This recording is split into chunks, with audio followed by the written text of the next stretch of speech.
मैथिली गीत संगीत के लिए सबसे नीक चैनल एपी सीरीज दरभंगा के एखने लाल बटन दबाकर सब्सक्राइब करू और घंटी के निशान बटन के जरूर दबाबी ताकि नव नव ऑडियो आ वीडियो अहाँ सब लग तुरंत पहुँच सके। एपी प्रोडक्शन अरविंद सिंह के स्वर में सबसे सुंदर सरस्वती पूजा के गीत अपने सब जरूर सुनो और खूब झूमो। बेटा बिलख रहल बिना कने बजबियो ज्ञानक दीप जरबियो माँ। बेटा बिलख रहल बिना कने बजबियो ज्ञानक दीप जरबियो माँ।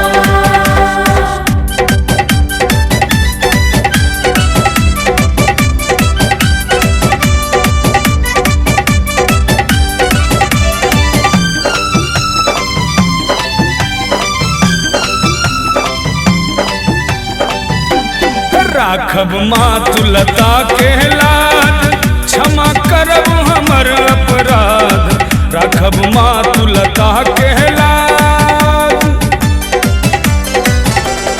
राखब मातुलता के लाज क्षमा करब हमर अपराध। जननी विद्या के रे जननी विद्या के रे आचल ओढ़बियो ज्ञानक दीप जरबियो माँ।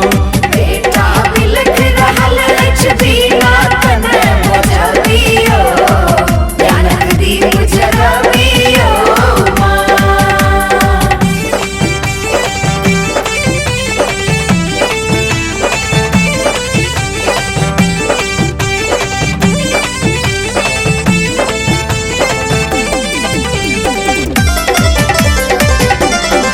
केहन लिखलो भागत खेल हमरा बना देलो ढाले।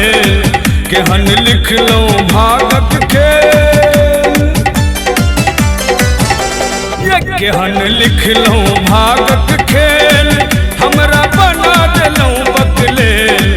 आबो करुण नयन सो ये आबो करुण नयन सो काबिल अम्ब बनबियो ज्ञानक दीप जरबियो माँ। बेटा बिलख रहल बिना कने बजबियो ज्ञानक दीप जरबियो माँ।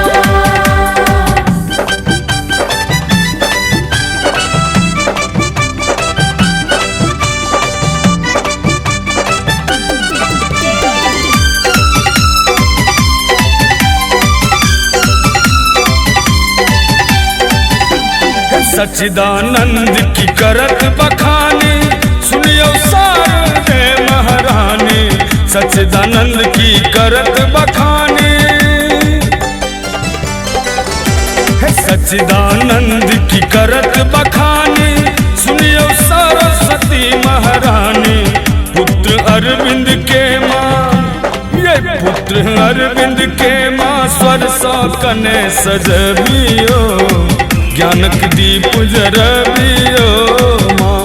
बेटा बिलख रहल बिना कने बजबियो ज्ञानक दीप जरबियो माँ। बेटा बिलख रहल बिना कने बजबियो ज्ञानक दीप जरबियो माँ।